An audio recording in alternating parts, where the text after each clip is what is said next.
याच्यामध्ये परभणी जिल्ह्यामध्ये पीक विमा कंपनी ही सरळ मॅनेज कंपनी आहे। जिल्हाधिकारी यांना आणि काही कृषी विभागातल्या काही अधिकाऱ्यांना हाताची धरून जिल्ह्यात सॅम्पल सर्वे लावायला आग्रहित आहे। सॅम्पल सर्वे जर लावले तर ज्यांचं 100% नुकसान झालंय, जसे आता हे फोटो आहेत बघा, त्याचं पीक उभं राहूच शकत नाही। याला एकच पर्याय आहे की पीक काढून टाकणे शेतातून। आणि याला जर सॅम्पल सर्वेच्या माध्यमातून जर 6,000 रुपये हेक्टरी भेटत असतील ते शेतकरी का आत्महत्या नाही करणार?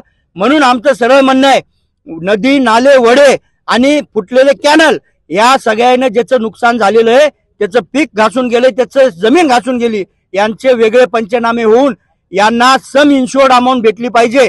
शासकीय मदत भले 4-8 दिवस लांब भेटू द्या, परंतु इन्शुरन्स कंपनीने याला तात्काळ 55,000 रुपये हेक्टरी याच्या खात्यामध्ये जमा केले पाहिजे, ही आमची मागणी आहे। आणि आज लक्ष्मीचा सण असताना देखील शेतकऱ्यांचं अन्न गोड लागत नाही, त्यांनी त्यांच्या पदरची घरची चटणी भाकर आणून इथं आम्ही आज आंदोलन रूपी जिल्हाधिकारी कार्यालयाच्या समोर खात आहोत। हे फक्त आमचं तात्पुरतं आंदोलन आहे। जर या शेतकऱ्यांना सम इन्शुअर्ड अमाऊंट 55,000 रुपये नाही भेटली तर पूर्ण जिल्ह्यामध्ये तीव्र आंदोलन केल्याशिवाय स्वाभिमानी शेतकरी संघटना गप्प बसणार नाही। ठळक घडामोडींसाठी देशोन्नती न्यूज चॅनलला सबस्क्राइब करा आणि बेल आयकॉन प्रेस करा। मुंबई, पुणे, नागपूर, मराठवाडा असो का विदर्भ, राजकीय, सामाजिक, शैक्षणिक क्षेत्र असो का क्रीडा, सर्वच घडामोडीचे विश्लेषण पाहायला विसरू नका। फक्त देशोन्नती न्यूजवर।